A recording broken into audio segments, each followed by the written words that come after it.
Hey, let's come on back here. Larry speaks of Trotwood served in both the U.S. Army and later in the Navy.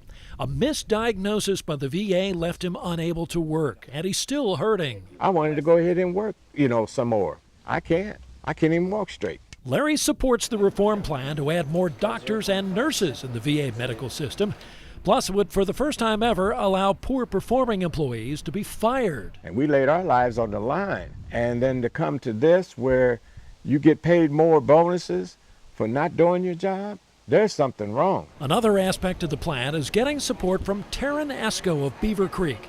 It would allow more veterans to be cared for at private hospitals and have the VA pay for it. She wasn't satisfied with how the VA treated her husband Leroy, an Army vet.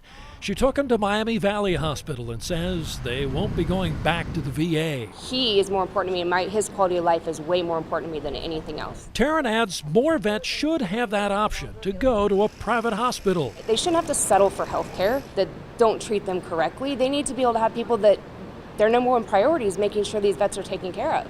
With this reform bill, though, comes a lot of skepticism from veterans. They've heard a lot of promises in the past. That's why Mary Lesher, the commander of this American Legion Hall, says they'll be watching closely to see if the promises of reform from Congress become reality. We do not need to let our military wait. They deserve top-notch care, and we need to make sure that they get it.